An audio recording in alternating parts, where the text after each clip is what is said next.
authors are quite shy here, and I didn't write one of the main chapters for the book. I wrote some commentary, and so maybe I'll just talk a little bit about the process that was involved, and what a lovely process it was, but also how rare it is in the academy today.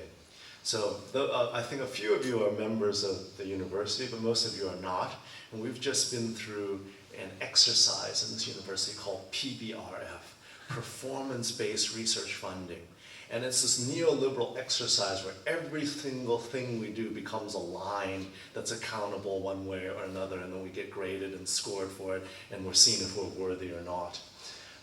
And I guess in this type of environment, which is the dominant environment in which we have to move around in, what Jay and the Society for Philosophy and Culture are doing is just absolutely lovely, but it's almost a little bit difficult to decode, all right? Because it's a little bit, I don't know, from another time or another era, the kind of things that Brian and his other students talk about. Jay has a lot of time.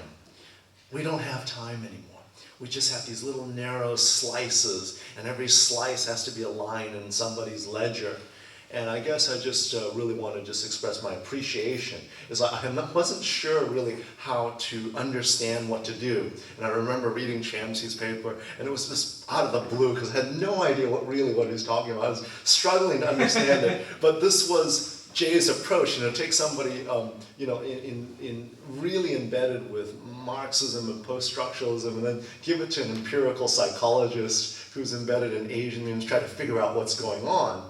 And it was lovely. I mean, and I wrote something fairly critical because that's the training, but then the environment itself was really like Chem says, hey, I enjoy having people criticize my work and take it seriously.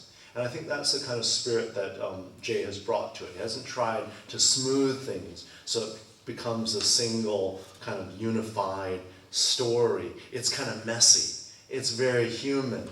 And I guess it harkens back to time when people actually talk to one another, to make time to actually have a face-to-face instead of 27 interactions on the internet. And I am saying this kind of in a wry kind of way because I'm just looking through my day. Today my day is actually 27 interactions on the internet, editing a paper so that I can submit it for publication, and then putting in for a promotion, and then putting in for my leave, every one of which is just filled with these lines of accountability.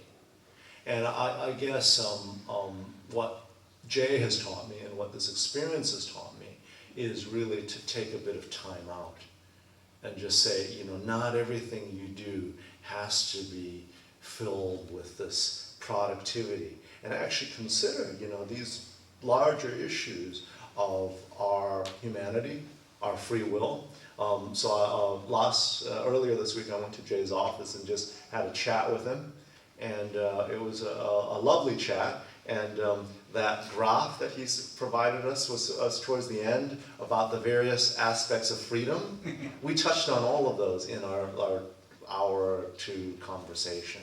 And I think he's trying to draw all these in, but not to produce a smooth, seamless discourse, but just to realize that all of these are little curdled lumps of meaning in this little sliced world that we have.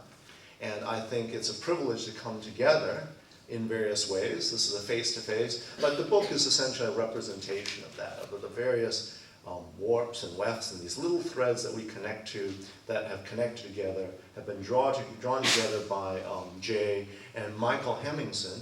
And we have to thank Michael because Michael's not here. He's in Canada, I believe. Is that correct? Yeah, so Michael was, I guess, a student who was mainly involved, and again, put a tremendous amount of effort into the book. And it was really interesting because in this process, I don't think they kind of fully informed us what they were aiming at. And because we're so driven into our little PBR holes, it's like, I don't think everyone is fully connected here the way that they could have. Because there are many of the authors here who, were certainly invited, but didn't end up coming to this. And I think that that's something that's missing, but it's something that's also, I think, a reflection of the world that we live in today. you know. And so I guess I just express my appreciation and also my wonder that these kind of odd spaces where, you know, I barely know most of the people in this room. A few of them I do know, but I do appreciate that we're brought together to be part of this academy, which is supposed to share intellectual things and also share in our spirit and in this free will, which is essentially at the core of what the academy does. So I express my appreciation for Jay, and thank you all for coming.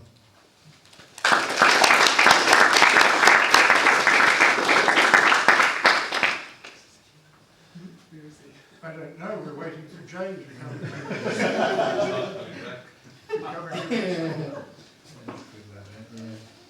We'll take this as a line item. We'll start up here. Chairman.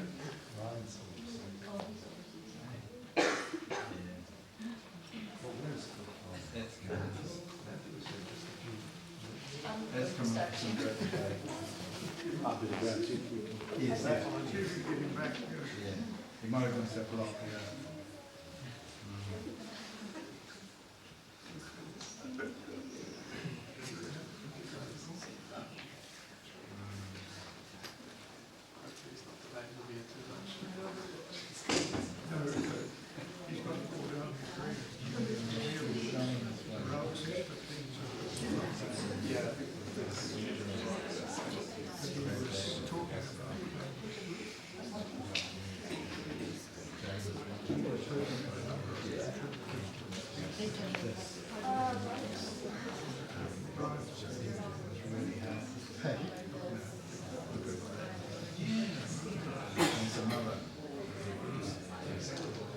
Only this side existed.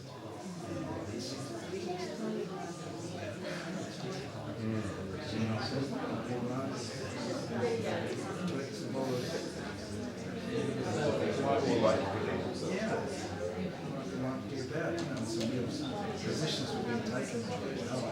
Positions were being taken. I don't know. Might be something for us to go.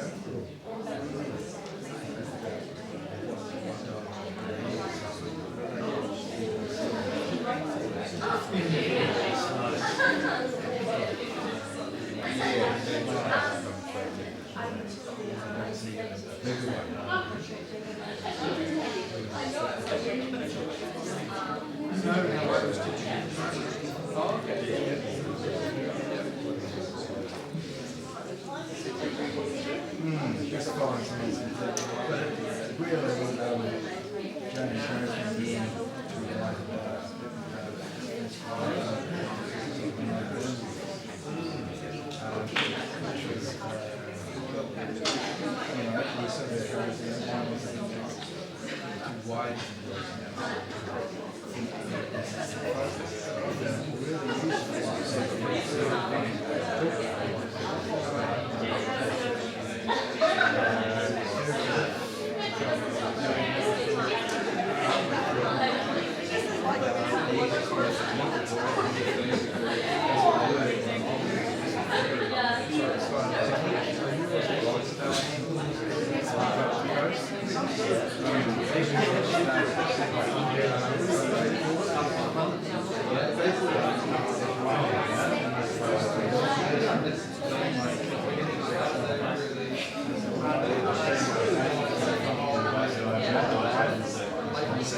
I've come across